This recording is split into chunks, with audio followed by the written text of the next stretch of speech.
밟아? 어우. 아이씨.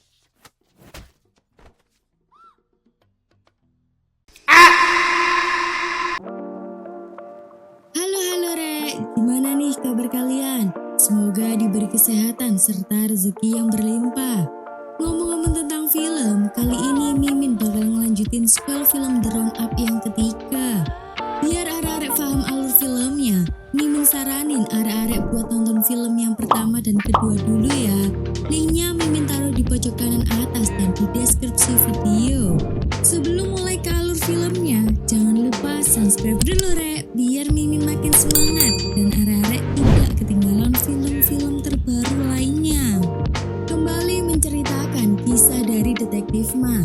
Dengan tinju keadilan miliknya, ia berusaha menghentikan kegiatan jual-menjual barang haram yang akhir-akhir ini terjadi di Korea. Gak perlu basa-basi, siapkan cemilan, pasang headset, siapkan telinga. Kita langsung masuk ke alur filmnya. Film dimulai dengan memperlihatkan beberapa begundal Yakuza yang sedang menyiksa seorang kapten polisi bernama Jeong-si. Diketahui di sini sang kapten tertangkap karena ketahuan mengintai aktivitas mereka dalam menyelundupkan barang haram bernama Hyper. Sejenis pil narkoboy gitu Rek. Tiba-tiba datang seseorang pria bernama Jung-ji. Kita panggil saja Jung. Dirinya adalah bandar narkoboy Korea yang sudah berpartner dengan para Yakuza Jepang bernama Ryu Tomo. Kita panggil saja Tomo. Diketahui di sini ternyata si Tomo adalah tangan kanan dari bos Yakuza dari Jepang. Tomo diam-diam bekerja sama dengan Jung tanpa sepengetahuan bosnya. Hal inilah yang membuat Tomo berhati-hati dalam bertransaksi dengan Jung. Si Jung yang tidak ingin bisnisnya terendus, ia pun dengan kejam membunuh polisi tersebut. Setelah itu Jung pergi dengan membawa uang setoran penjualan Hyper dari Tomo. Tomo juga menyuruh anak buahnya membuang jasad dari polisi yang dibunuh Jung ke laut. Dan film Roundup No Way Out pun dimulai.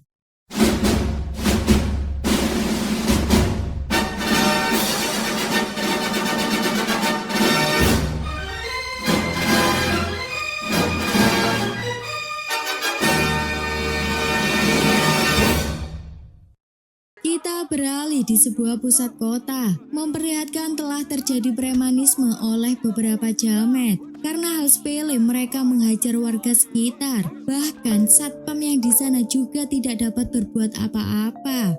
Tiba-tiba dari arah kerumunan Ma Seok-du alias Detektif Ma sambil berteleponan dengan santuy dan memperingatkan mereka untuk tidak berbuat anarkis. Para jamet malah tidak peduli dengan peringatan Detektif Ma dan menyerangnya. Seperti biasa dengan teknik boxingnya. Sat-set, Detektif Ma menumbangkan semua jamet tersebut. Polisi yang melihat keributan itu dan melihat Ma Seok-du di sana dan berpikir bahwa Detektif Ma juga seorang jamet, lantas ingin menangkap dirinya juga. Detektif Ma lalu menjelaskan bahwa dirinya adalah seorang polisi. Setelah itu memperlihatkan Detektif Ma dengan tim barunya di kantor kepolisian pusat bersama sang kapten yang bernama Taiso dan tangan kanan kepercayaan Detektif Ma bernama Manjai serta beberapa rekan lainnya. Tidak lama kemudian saat sedang berguyonan, tiba-tiba ada sebuah panggilan yang meminta Detektif Ma untuk segera menyelidiki kasus bunuh diri yang baru saja terjadi di mana korbannya adalah seorang wanita yang diketahui melompat dari gedung hotel dengan alasan yang belum jelas. Bersama Manjai, Honsuk, dan Samidi, mereka menemukan petunjuk dari buku catatan korban yang menunjukkan sebuah nama tempat klub malam bernama Klub Oren. Setelah dilakukan otopsi, ternyata wanita tersebut tewas bukan karena bunuh diri, namun karena serangan jantung akibat dari konsumsi narkoboy bernama Hyper. Hyper ini juga sedang marak-maraknya beredar di Korea dan sudah banyak merenggut nyawa orang. Dan yang mengejutkannya lagi, Detektif Ma berasumsi kalau wanita itu sebenarnya bukan melompat dari atas gedung, tapi dilempar oleh seseorang setelah ia meninggal akibat narkoboy. Yang berarti ini adalah kasus pembunuhan. Malam harinya, Detektif Ma dan Manjai mendatangi Klub Oren dan dibantu oleh si kacamata agar dapat masuk ke dalam klub demi mencari informasi. Namun karena pihak keamanan di klub tersebut tidak kenal dengan detektif Ma, ia pun mencoba menghalanginya untuk naik ke atas. Yang akhirnya detektif Ma memberikan tinju kasih sayang, membuat si Bagong tumbang. Setelah naik ke lantai VIP, detektif Ma mendapati dua pemuda yang sepertinya bertransaksi barang haram. Detektif Ma mengikuti pemuda tersebut hingga ke kamar mandi. Melihat salah satu temannya pergi ke sebuah ruangan, detektif Ma meminta baik-baik agar narkoboy itu diserahkan kepadanya. Pemuda itu malah ngeyel, membuat detektif Ma harus menjewernya. Dan setelah itu, detektif Ma pergi ke sebuah ruangan si pemuda satunya. Detektif Ma memerintahkan agar semua narkoboy segera dimasukkan ke dalam plastik untuk barang bukti. Pemuda tersebut malah melawan dan membuat detektif Ma terpaksa memberi mereka sedikit pelajaran. Si Bagong yang sudah ditumbangkan tadi kembali ingin menangkap detektif Ma. Ya, seperti biasa, si Bagong harus kembali tumbang dengan satu pukulan. Detektif Ma yang masih belum puas dengan barang bukti dari si pemuda, lantas ia menghampiri pemilik klub tersebut yang bernama Sangcul. Melihat kedatangan detektif Ma, Sangcul malah menyerangnya. Melihat hal tersebut, detektif Ma terpaksa melumpuhkan Sangcul dan membawa ke kantor polisi. Beralih di tempat lain, Jung serta Tomo bertemu dengan klien dari Cina yang hendak membeli hyper dari mereka. Di mana si botak ini? Bersama dengan atasannya, kita sebut saja Mei Chan.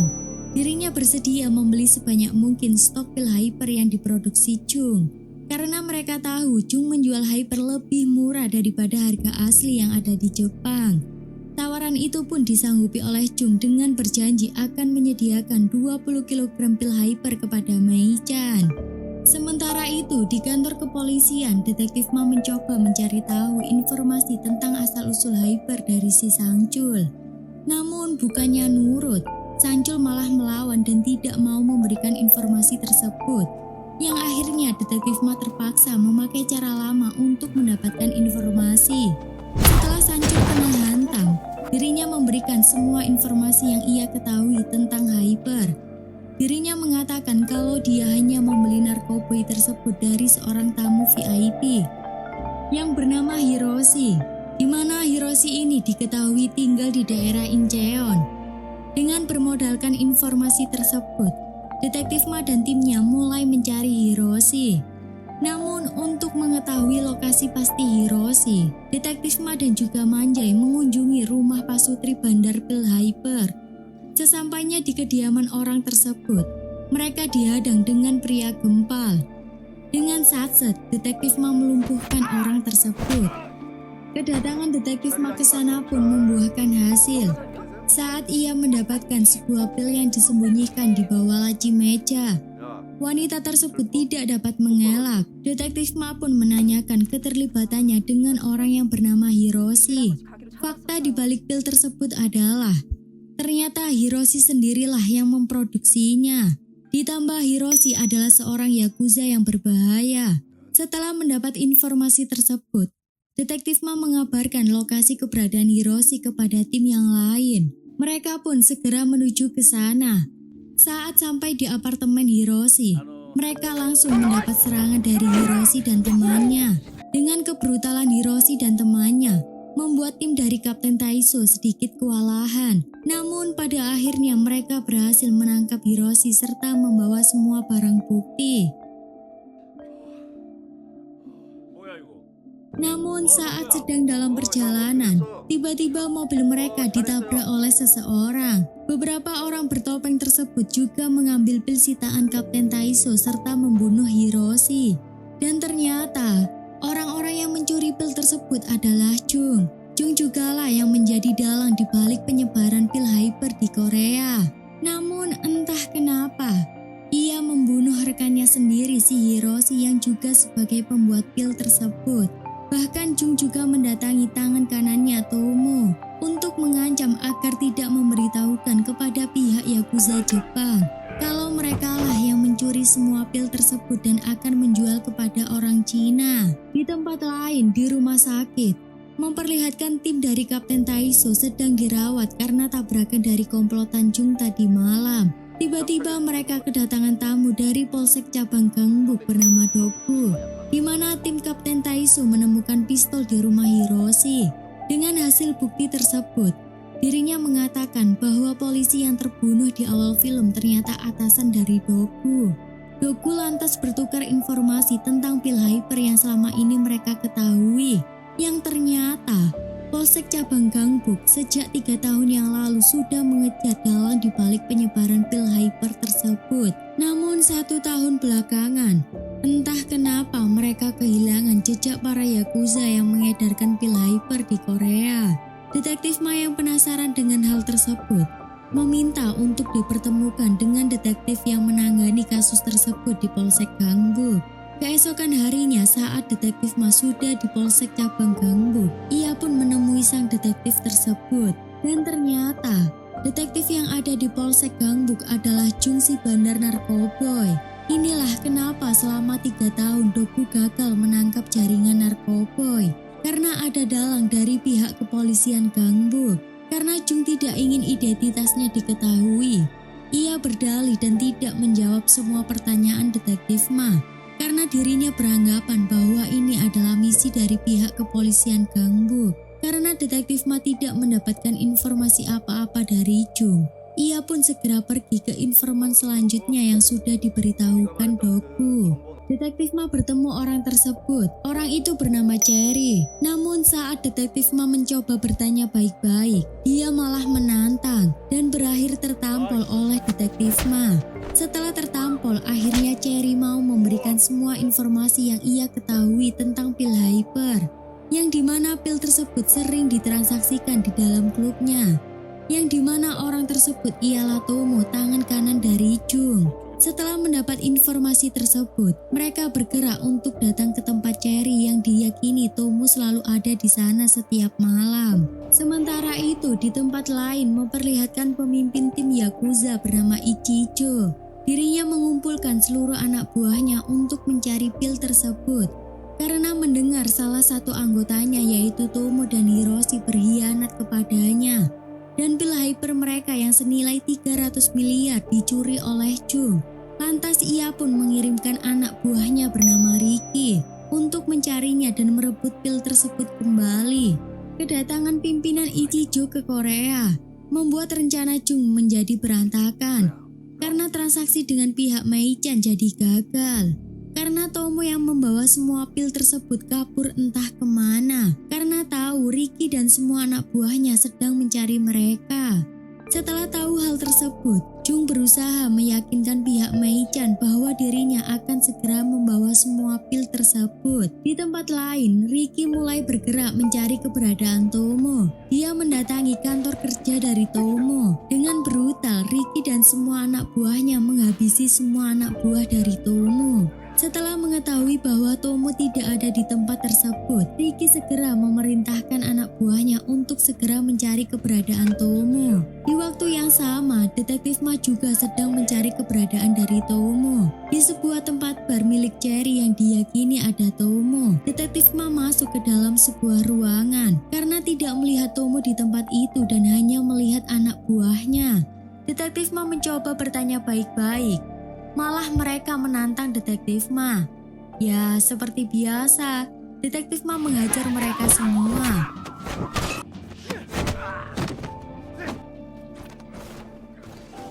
Di tempat lain memperlihatkan Tomo yang sangat panik karena para Yakuza memburu mereka. Ia dan rekannya pun segera membawa semua uangnya. Namun saat keluar kamar hotel, Ricky beserta semua anak buahnya sudah ada di luar hotel menghadang Tomo. Ketika Tomo hendak dibawa Ricky untuk dieksekusi, tidak sengaja detektif Ma yang melintas di parkiran pun melihat Tomo yang ada di dalam mobil. Tanpa pikir panjang, detektif Ma mencoba menghentikan para Yakuza itu agar tidak kabur.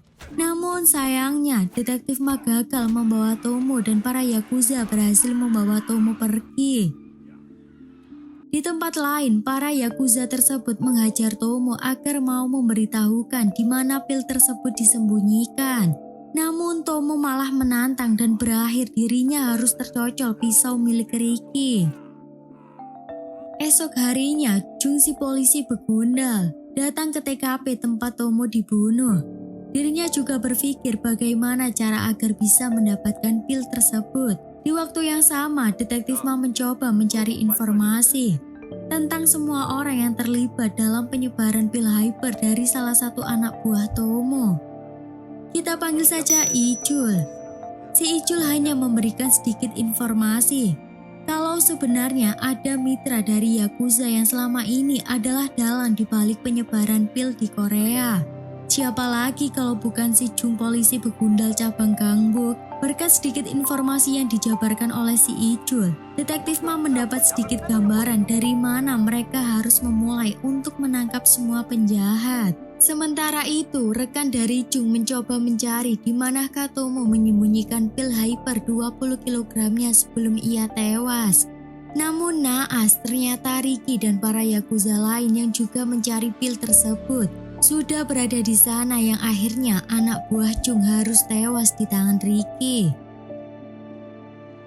Jung yang melihat pil hyper 20 kilogramnya tidak ada di sana, terpaksa dirinya bertemu Mei-chan untuk meminta tambahan waktu. Namun si botak malah menghadang Jung dan menamparnya. Hal tersebut membuat Jung lepas kendali dan menghabisi semua anak buah Mei-chan. Jung yang sudah tidak ingin menghindar dari kejaran para Yakuza, dirinya berniat untuk menghabisi semua geng dari Riki. Di lain sisi, Detektif Ma yang sudah tidak tahu harus mencari di mana lagi semua obat tersebut. Tiba-tiba si Icul memberikan informasi kalau Tomo punya bisnis kapal pesiar di sebuah tempat. Namun kabarnya tempat tersebut sudah ditutup. Namun karena Detektif Ma tidak ingin melewatkan petunjuk sedikit pun, akhirnya Detektif Ma pergi ke sana untuk memeriksanya. Tapi ternyata semua anak buah Riki juga ada di sana dan sedang mencari petunjuk keberadaan pil tersebut. Yang akhirnya Detektif Ma kembali baku hantam. Namun setelah berhasil mengalahkan mereka semua pun, Detektif Ma tidak dapat menemukan petunjuk di mana pil itu disimpan. Karena semua Yakuza itu juga sedang mencari pil tersebut, hingga tanpa sengaja Manjai menemukan sebuah kotak. Dan di dalam kotak tersebut terdapat sebuah kartu akses untuk sebuah kapal pesiar. Detektif Ma dan semua rekan segera mengecek kapal tersebut, hingga menemukan sebuah tempat di bawah kabin kapal, di mana Detektif Ma melihat tempat produksi pil hyper tersebut. Hingga saat mereka melihat sebuah brankas berharap menunjukkan sebuah petunjuk, namun malah mereka hanya menemukan sebuah tali.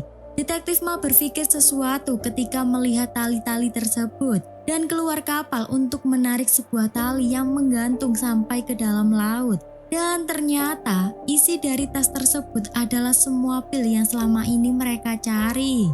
Setelah mendapatkan semua pil tersebut, Detektif Ma lantas meminta Cherry untuk bekerja sama menjebak Jung agar mereka bisa menangkapnya. Setelah melihat semua pil tersebut memang ada di tangan Cherry, Jung lantas membuat kesepakatan agar mereka bisa bertemu di sebuah tempat yang sudah ia tentukan. Namun, ternyata Jung sendiri sadar kalau dirinya akan dijebak. Singkat cerita, dirinya tidak jadi membunuh Riki dan malah meminta bekerja sama. Detektif Ma mengawal Cherry untuk pergi menuju tempat di mana Jung memintanya datang untuk menyerahkan obat hyper tersebut. Begitu sampai di sana, ternyata yang ada di tempat itu bukanlah Jung, melainkan Riki. Detektif Ma yang mendengar teriakan Cherry segera bergegas menghampirinya. Detektif Ma yang lengah pun langsung digebuk dari belakang menyebabkan dirinya tak sadarkan diri. Jung yang sudah merencanakan semua. Di luar ternyata Jung dan semua anak buahnya mengeroyok Dogu yang menjaga pil tersebut dan mengambilnya. Sementara itu, Riki yang melihat tas yang dibawa Cherry bukan pil hyper. Dia sangat marah dan merasa dibodohi oleh Jung. Riki membawa Detektif Ma serta menyiksanya berharap mendapat informasi mengenai pil tersebut. Namun saat Riki mendapat sebuah kabar bahwa pilnya sudah ada di tangan Jung, dirinya semakin marah dan ingin melampiaskan kekesalannya kepada Detektif Ma. Seperti yang kita kenal, Detektif Ma tetaplah Detektif Ma yang kita kenal sangat kuat. Dirinya menghajar semua anak buah Ricky satu persatu. Hingga pada akhirnya Detektif Ma berhadapan 1 lawan 1 dengan Ricky. Pertarungan sengit antara mereka berdua yang berakhir Detektif Ma menjadi pemenangnya. Ya, seperti biasa, semua rekan polisi Detektif Ma selalu telat ke tempat lokasi. Setelah Detektif Ma membereskan semua orang, Detektif Ma yang tahu kalau Jung akan kabur, dirinya segera menuju markas Polsek Gangbuk. Saat Jung akan kabur, Detektif Ma menghentikan aksinya dan menabrak mobil Jung. Jung yang sudah merasa terpojok lalu kembali masuk ke kantornya. Segera Detektif Ma mengejar Jung. Hingga pada saat mereka berhadapan 1 lawan 1. Perkelahian antara polisi baik dan jahat pun tidak dapat dihindarkan. Dan pada akhirnya kebaikan akan selalu menang melawan kejahatan. Dengan tinju keadilan, Detektif Ma menghajar Jung hingga tak sadarkan diri. Setelah semua penjahat diringkus, semua orang merayakan keberhasilan atas kerja keras mereka. Dan di akhir panel film kalian pasti sudah kenal dengan orang ini. Terlihat Detektif Ma menghampiri Jang Isu untuk memintanya membantu menyelesaikan sebuah misi baru. Dan film pun tamat. Ya, seperti itulah akhir dari film The Round Up No Way Out. Kayaknya masih ada sequel lanjutannya ini, Rek. Jadi Mimin bakal ngebahas sequel lanjutannya di next video ya. Oke, buat arek-arek saya ucapkan terima kasih karena sudah menonton. Jika ada kurang atau lebihnya mohon maaf. Mimin dan segenap tim jajaran pamit undur diri. Terima kasih.